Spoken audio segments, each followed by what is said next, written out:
Well,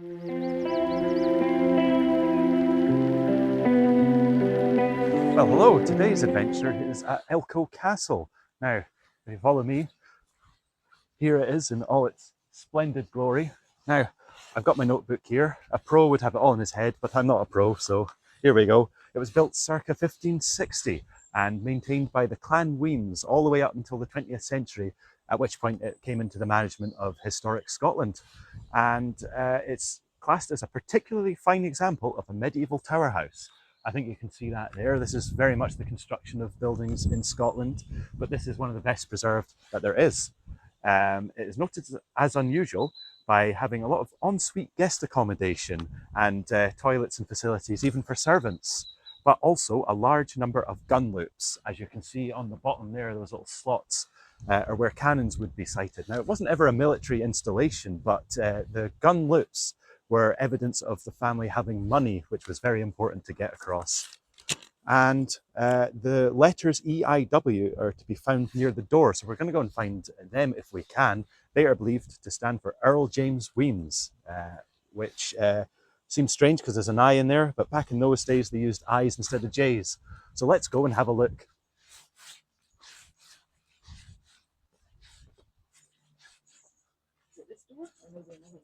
I don't think it's this door. There doesn't appear to be any carving anywhere. There's one of those gun loops.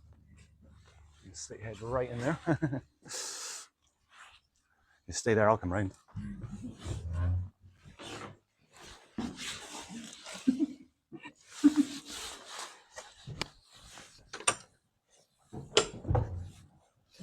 Great big heavy door, this. So, we've come into the very main entrance of Elcho Castle. Now, this is the grand staircase, and it's unusually wide and easy to use compared to the other spiral staircases in the property and in other castles in Scotland. You can imagine all the nobles coming up and down these stairs, because this is where they would have went to go up to the main hall and where all the nobles and guests would have congregated and lived. But on the opposite side of things, we've got the area where all the servants would have worked. So down here, the servants' quarters. You've got the kitchen in this room here, storerooms away down there. And it is a completely different vibe in this part of the building, but equally as interesting and historical. So we're now coming into the kitchen area. So what we've got here is a little pantry or store cupboard. Quite spacious. You could store lots of meats and cheese and wine and whatever you want to eat here. They probably had it all. It was a pretty rich place. Now, I think the highlight of the kitchen here is this big stone oven. Now, isn't that impressive? You can imagine lots of bread and other such things being made here. It'd make a really good pizza oven, actually. You can see all the little stonework there. It's very, very impressive. And it leads up to a very, very tall chimney. Wow. And I don't know what this thing would have been for, these little alcoves. It's probably where the microwave would have went for, you know, when they just wanted to do a quick ready meal pasta. I think the truth probably would have been salmon from the Tay, as it says here, smoked inside the chimney with large joints of meat, fish and fowl. Indeed, and that is them at work there, cutting up their garlic and whatever else. Smelly fingers.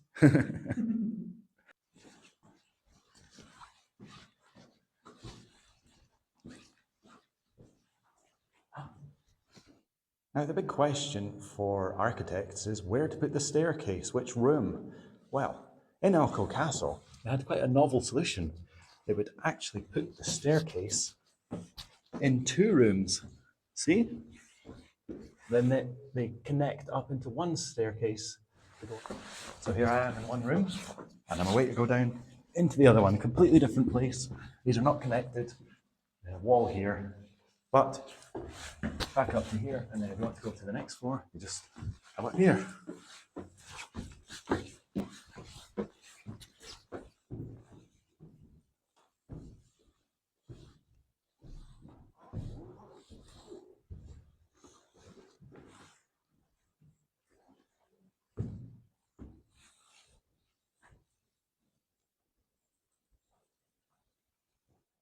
There seems to be one area in this bedroom here.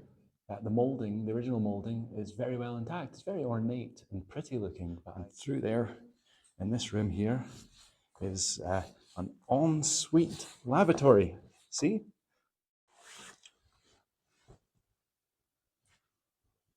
Oh, how rude. Get out of here.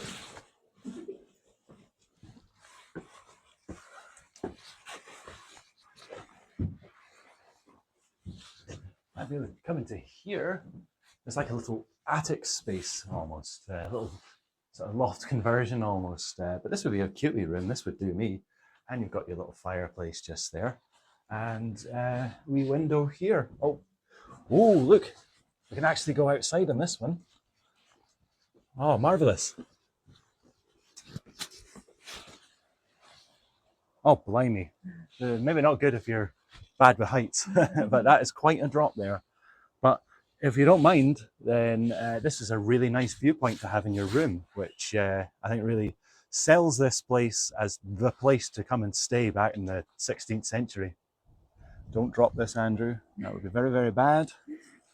And let's see. Oh, look. It's a little outhouse here that you can fit your head into it.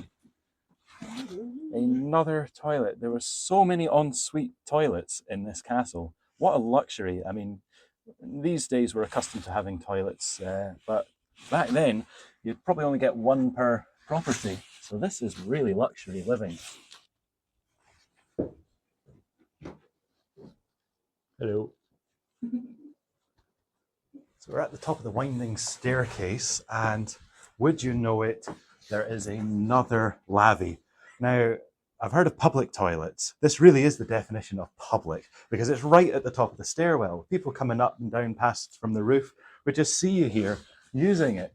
Who would be as brazen enough to publicly go in such a exposed situation? I don't know.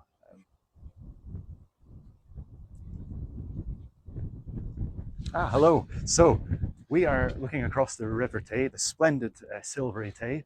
And what you can also see across there is Kinfon's Castle. Now that's not a public castle. I think that's the residence of Anne Gloag of the Stage Group Group.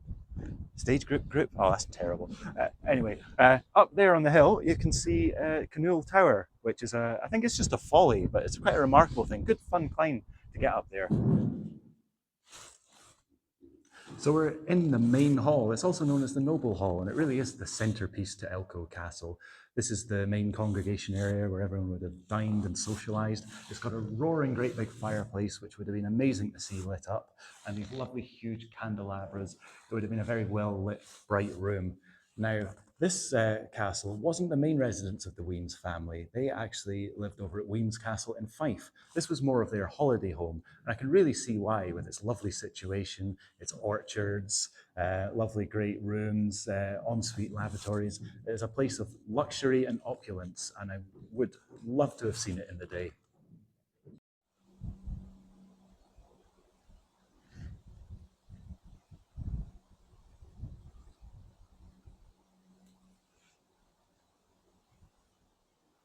Well, that concludes the wee explore around Elcho Castle here in this nice wee secluded den at the back of it. So I suppose now I've got to give it the recommendation.